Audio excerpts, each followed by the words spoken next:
할렐루야. 할렐루야. 예수님의 감사라는 제목으로 하나님의 말씀을 전하겠습니다. 기독교는 감사의 종교입니다.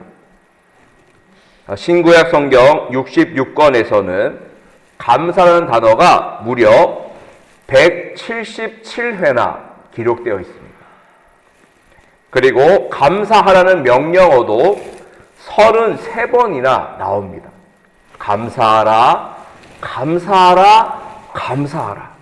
성경은 계속적으로 감사를 강조하고 있는 것이죠. 데살로니가전서 5장 16절에서 18절 말씀도 보면 항상 기뻐하라, 쉬지 말고 기도하라. 그 다음에는요, 범사에 감사하라. 이는 그리스도 예수 안에서 너희를 향하신 하나님의 뜻이니라. 아멘. 그렇습니다. 감사하는 것, 범사에 감사하는 것이 바로 하나님의 뜻이고 하나님의 명령인 것이죠. 그러면 우리는 어떻게 감사를 하여야 할까요? 우리에게 감사의 모범을 보여주신 분이 계십니다. 그분이 바로 우리 구주 예수 그리스도시죠. 오늘 말씀을 통해 예수께서 어떻게 감사하셨는지 알아보도록 하겠습니다. 오늘 말씀을 보면요, 예수님께서 빈들로 가세요. 빈들로. 광야죠. 광야로 가셨는데 그 소식을 듣고 많은 무리가 따라갔습니다. 예수님이 광야로 가시니 수많은 사람들이 예수님을 쫓아간 거예요. 예수님 만나고 싶고, 예수님 말씀 듣고 싶고, 천국 복음 듣고 싶고, 그리고 나에게 있는 문제, 병을 고침받고 해결받기 위해서 예수님을 따라간 거예요. 그래서 예수님은요, 그 무리를 보시고 어떻게 하셨죠? 불쌍히 여기사 그 중에 병자를 고쳐 주셨습니다. 예수님을 따라가는 사람들은요, 대부분 심령이 가난한 자예요. 애통하는 자입니다. 의에 줄이고 목마른 자들이에요. 문제가 있고 고통이 있고 아픔이 있는 사람들이 많습니다. 그런데 그 사람들이 예수님을 따라가면, 예수님을 쫓아가면, 예수님을 만나면 그 문제도, 그 아픔도, 슬픔도 사라지고 해결되고 고쳐질 줄로 믿습니다. 심령이 가난한 자는 뭐가 있다고요? 복이 있나니 천국에 그들의 것이라고 했어요. 애통하는 자는 복이 있나니 위로를 받을 것이라고 했어요. 의에 줄이고 목마른 자는 배부를 것이라고 했습니다. 육적으로도 영적으로도 배불러지는 거예요. 그래서 우리들은 누굴 따라가야 됩니까? 예수님 따라가야 됩니다. 할렐루야. 어떤 일이 있어도 오직 예수님만 따라가는 우리 모두가 되기를 간절히 기원합니다. 아멘. 자, 그런데요, 또 문제가 생겼어요. 병을 고쳐주시고 말씀도 들려주시는데 이제 저녁 때가 된 것이죠. 빈들, 광야는 먹을 것이 없지 않습니까? 그러니까 제자들이, 선생님, 여기는 빈들입니다. 먹을 것도 없고, 그러니까 저 무리들을 보내야 됩니다. 사 먹게 해야 됩니다. 그렇게 말했던 것이죠. 어떻습니까? 매우 현실적이고 문제를 잘 해결하기 위한 방법이었어요. 세상적인 그런 계산적인 문제 해결법이었어요. 그런데 예수님께서는요, 갈 것 없다 그러세요. 너희가 먹을 것을 주라 그러는 거예요. 제자들이 황당한 거죠. 아니, 저희들은요, 지금 떡 5개와 물고기 2마리 뿐인데요? 예수님, 저 이거밖에 없어요. 그랬더니 예수님 말씀하시죠. 4개로 가져오라. 자, 19절 말씀 같이 읽겠습니다. 시작. 무리를 명하여 잔디 위에 앉히시고 떡 5개와 물고기 2마리를 가지사 하늘을 우러러 축사하시고 떡을 떼어 제자들에게 주심에 제자들이 무리에게 주니 어떻게 되었습니까? 예, 예수님께 문제를 해결하셨죠. 다 배불리 먹었어요. 남은 조각 12바구니에 가득 차게 거두었죠. 남자만 5,000명이었으니까 약 2만 명 가까운 사람들이 그 예수님의 기적을 통하여서 배부르게 되었던 것이죠. 세상적인 방법이 아닌 예수님의 방법으로 놀라운 기적이 일어나게 되었던 것이죠. 자, 그 기적의 비결이 무엇일까요? 오늘 본문은 감사라고 말하고 있는데요. 함께 그것을 보도록 하겠습니다. 먼저 예수님은요, 하늘을 우러러 보시면서 뭐 하셨습니까? 축사하셨는데요. 이 축사라는 단어가 뭐냐면요, 유로게요. 자, 하늘을 우러러 보시면서 축사하셨다. 유로게요는 무슨 뜻이라고요? 감사 기도를 하셨다는 거예요. 하나님을 바라보면서 하나님의 권능과 힘을 의지하면서 예수님은 하늘을 우러러 보시면서 감사 기도를 올리셨습니다. 예수님은 항상 기도하실 때도 사역하실 때도 병자를 고치실 때도 기적을 일으키실 때도 항상 뭐 하셨냐면요, 감사 기도하셨어요. 성경을 잘 찾아보세요. 하늘을 우러보시면서 축사하시고 감사 기도하시고 그렇게 놀라운 일들을 하셨던 것입니다. 오늘 말씀 우리들에게 이것을 말해주고 있습니다. 우리가 찬양할 때, 기도할 때, 예배를 드릴 때, 헌금을 드리고 예물을 또 바칠 때 그 안에 반드시 뭐가 된다는 것이죠? 반드시 감사가 있어야 한다는 것입니다. 그냥 찬송, 그냥 기도, 그냥 예배, 그냥 헌금은요, 이거는 아무것도 아닌 거예요. 마치 사랑이 없어서 소리나는 구리와 울리는 꽹과리가 되듯이 감사가 없는 예배, 감사가 없는 기도, 감사가 없는 예물 드림은 아무것도 아닌 것이 되고 마는 것이죠.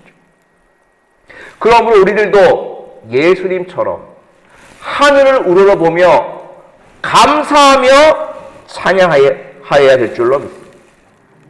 감사하며 기도하고 감사하며 예물을 드리고 감사하며 사역하여야 할 줄로 믿습니다. 바로 그때 우리는 하나님을 만나게 되고 하나님과의 깊은 관계 속으로 들어가게 될 줄로 믿습니다. 자, 그리고 예수님께서는요, 작은 것을 가지고 감사하셨습니다. 큰 것 가지고 감사하신 것이 아니라 어떤 것이요? 작은 것. 물고기 2마리, 보리떡 5개. 얼마나 작습니까? 한 사람이 먹어도 배부르지 않는 그 적은 양식을 가지고 하늘 향하여 감사하셨어요. 적은 것을 가지고도 감사하였더니 하나님께서는요, 그 적은 감사를 통하여서, 적은 것에 대한 감사를 통하여서 하나님은 놀라운 기적을 일으켜 주셨다는 것이죠. 적은 것에 감사할 때 하나님의 기적이 임하게 될 줄로 믿습니다. 성도 여러분, 혹시 지금 광야 같은 인생을 살고 계십니까? 길을 찾지 못하고 방황하고 계십니까? 흑암과 공허와 혼돈에 둘러싸여 답답함을 느끼십니까? 그럼에도 불구하고 적은 것을 가지고 하나님 앞에 감사하며 하늘을 우러러 보시기를 바랍니다. 그러면 하나님께서 놀라운 기적을 우리들에게 주실 줄로 믿습니다. 유명한 스펄전 목사님이 이런 말씀하셨는데요. 촛불을 보고 감사하는 자에게는 하나님이 전등불을 주시고, 전등불을 주신 것을 감사하는 자에게는 하나님이 달빛을 주시고, 달빛을 보고 감사하는 자에게 하나님은 햇빛을 주시고, 햇빛을 보고 감사하는 자에게는 영원히 사라지지 않는 생명의 빛을 줄 것이다 라고 말씀하셨어요. 촛불을 그 작은 것에 대해 감사하면서 감사가 커지니까 하나님은 생명의 빛까지도 주신다는 것을 말씀하신 것이죠. 감사는요, 행복해지는 습관이라고 합니다. 불평은 뭐예요, 반대로? 불행해지는 연습이래요. 감사하면 감사할수록 내 삶이 행복해지지만, 불평하고 원망할수록 우리의 삶은 불행해질 수밖에 없는 것이죠. 탈무드에 이런 글이 있습니다. 가장 지혜로운 사람은 배우는 사람이고, 가장 행복한 사람은 감사하는 사람이다. 할렐루야. 작은 것, 적은 것에 감사할 수 있는 그 사람이 진정한 행복의 사람인 줄로 믿습니다. 그래서 우리의 가정도 그렇게 감사가 넘쳤으면 좋겠고요. 우리의 교회도 그렇게 적은 것, 작은 것에 감사하는 훈련을 계속적으로 해나가야 될 줄로 믿습니다. 감사하면 기적이 일어납니다. 그것을 믿고 감사하며 나아가시 간절히 기원합니다. 그리고 예수님께서는요, 하늘을 우러러 보시면서 감사하고 어떻게 하셨죠? 감사하고 나누어 주셨어요. 그렇죠? 오늘 말씀 보니까 떡을 떼어 제자들에게 주셨어요. 또 제자들이 무리에게 나누어 주었어요. 요한복음에도 더 자세하게 나와 있는데, 예수께서 떡을 가져 축사하신 후에 앉아있는 자들에게 뭘 하시고 나눠주시고 물고기도 그렇게 그들의 원대로 주셨다 그랬어요. 나누셨어요. 나누셨더니 놀라운 기적이 일어났어. 수많은 사람들이 배불리 먹고 남게 되었던 것이죠. 감사는요, 나누는 것입니다. 왜 나눌 수 없을까요? 감사가 없기 때문이에요. 은혜가 없기 때문이에요. 이것은 내가 애쓰고 고생해서 버는 거다, 내가 얻은 거다라고 생각하면 절대 못 줍니다. 그런데 모든 것이 하나님의 은혜입니다. 감사합니다. 감사가 넘치는 사람은 잘 나눠줘요. 풍성하게 얻은 것도 아닌데 적은 건데도 감사해서 나누니까 나중에는요, 그 복이 자기에게 돌아오게 되는 것이죠. 지난 주일에 우리 맛있는 우리 감성동 구이를 먹지 않았습니까? 네. 맛있는 우리 집사님이 열심히 낚시하셔가지고 잡아서 가져오셔서 나누셨어요. 만약에 이거 내가 고생해서 한 건데 내가 다 먹어야지 그러면서 이제 냉장고에서 다 얼려놨으면 우리는 그 맛있는 감성동 구이를 못 먹었을 텐데, 모든 것이 하나님의 은혜입니다. 네, 잡게 해준 것도 하나님 은혜고, 네, 잡기가 힘들잖아요. 그렇죠? 네. 은혜를 깨닫고 우리 집사님이 또 이렇게 우리 성도님 생각하면서 나누니까 그렇게 또 기쁨으로 감사하게 또 잘 먹지 않았습니까? 그것이 바로 천국이 되는 거예요. 작은 천국이 되는 것이죠.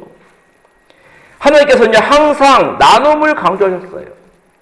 절기를 지킬 때 항상 이렇게 말씀하셨습니다. 너와 내 자녀와 노비와 내 성중에 있는 레위인과 및 너희 중에 있는 객과 고아와 거부와 함께 내 하나님 여호와 앞에서 자기 이름을 두시려고 택하신 곳에서 내 하나님 여호와 앞에서 어떻게 하라고요? 즐거워할지니라.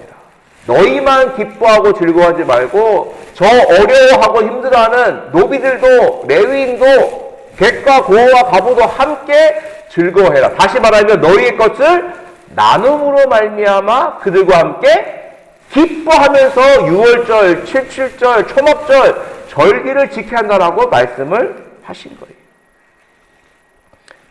하나님의 은혜는요, 독점하는 것이 아닙니다. 하나님의 은혜는 나눌 때 더 큰 복이 되어 기적이 일어나는 것이죠.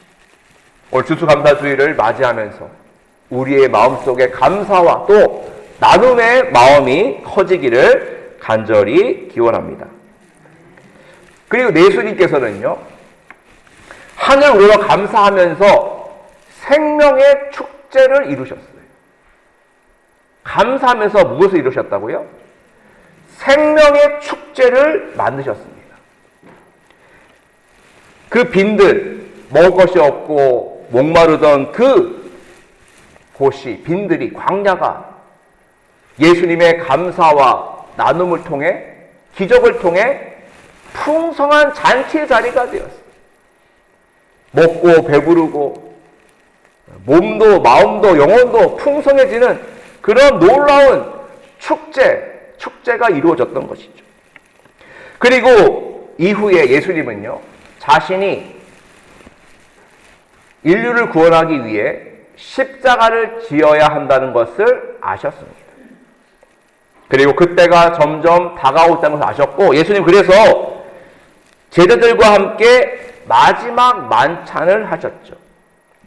마태복음 26장 26절 말씀 보시면 이렇게 되어 있습니다. 그들이 먹을 때에 예수께서 떡을 가지사 축복하시고 그랬어요. 자, 아까 우리가 보았던 오병 이어의 기적할 때도 어떻게 하셨다고요? 축사하셨다 그랬죠? 그 원어가 똑같아요. 유로게요. 예수님은 마지막 만찬하시면서도 하나님께 뭐 하셨다고요? 감사 기도를 하신 거예요. 받아서 먹어라. 이것은 내 몸이니라. 또 감사 기도하시면서 그들에게 이르시되 다 이것을 마셔라. 이것은 죄 사함을 얻게 하려고 많은 사람을 위하여 흘리는 바 나의 피 곧 언약의 피니라 라고 말씀하셨어요. 구약시대 양과 소가 제물로 끌려오면 어떻게 왔을까요? 양과 소가 울부짖으면서 끌려왔습니다. 자기도 알아요. 내가 제물이 된다는 거 압니다. 그래서 슬퍼하고 울부짖고 하면서 끌려오죠. 근데 예수님께서는요, 세상 죄를 지원한 하나님의 어린 양으로서 자기의 십자가 고난, 죽음이 앞에 있는데도 예수님은 그때도 뭐 하셨다고요? 감사 기도하셨어요. 나는 하나님의 아버지의 뜻에 순종하겠습니다. 나의 원대로 하지 마시옵고 오직 아버지의 원대로 하옵소서. 예수님은 그 모든 것을 하나님께 영광 올려드리며 감사하며 십자가를 향하여 걸어가셨어요. 그래서 그 십자가 고난과 부활을 통하여서 우리들에게 구원의 문, 천국의 문이 열리게 되었던 것이죠. 예수님의 생애는 오로지 하나님께 영광 올려드리고 감사하는 인생이었습니다. 예수님의 언어는 감사였고요. 감사가 삶의 전부였습니다. 그리고 자기의 삶도, 자기의 생명도 하나님을 위해 감사하며 드릴 수 있는 그런 마음으로 예수님은 그 길을 걸어가셨던 것입니다. 예수님의 감사는 바로 그러한 자기 자신을 드리는 감사였던 것입니다. 마지막으로 예수님을 따르는 제 지인 목사님을 잠깐 소개하면서 말씀을 마치도록 하겠습니다. 얼마 전에 지인으로부터 갑작스러운 소식을 듣게 되었습니다. 함께 신학 공부를 한 동기 목사님이 계신데요. 하동명 학목사님이라는 분인데 그분은 저희 또래 동기들보다 10살이 많으신 분이에요. 저희가 20살 때 30살로 신학교에 입학하신 분이십니다. 나이는 참 많으셨습니다만 참 인자하시고 순수하시고 너무나도 온화하신 그런 분이셨습니다. 동생들에게 밥을 잘 사주셨고 항상 함께 하려고 애썼던 그런 분이셨습니다. 근데 그분의 목회의 길은 순탄치 않았어요. 어느 교회에 부임이 되셨는데 얼마 지나지 않아 갑작스럽게 교회에서 나가시게 되었어요. 그리고 또 그분은 2년 동안 컨테이너에서 생활하면서 그렇게 어렵게 또 생활도 하셨죠. 그리고 전주에서 개척교회를 하셨는데 지금 17년 동안 그렇게 개척교회를 하셔서 너무나도 어려움이 많았습니다. 그런데 그분이 최근에 암에 걸리셨다는 거예요.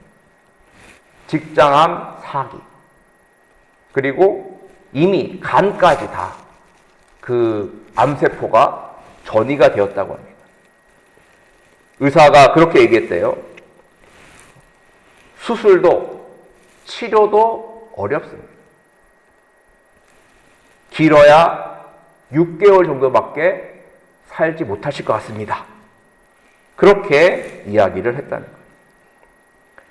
그 소식을 듣고 저희 동기 목사님들 또 이제 함께 하는 동기들이 긴급 모금을 했어요.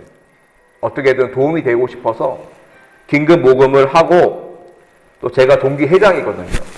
회장입니다. 이래가지고. 그래서 목사님 신방을 갔습니다. 그런 선고를 받았으니 매우 불안하고 무서워하고 힘들어할 줄 알았는데요. 그게 아니었어요. 그분은 이렇게 말씀하셨습니다. 자기가 지금 인생의 3번째 터널에 와 있는데 첫 번째, 두 번째 터널도 지금 잘 통과시켜 주셨으니 3번째 터널도 지나가게 될 줄로 믿습니다. 설령 하나님께서 지금 나를 부르신다고 해도 나는 그 뜻에 순종하겠습니다. 나의 생명은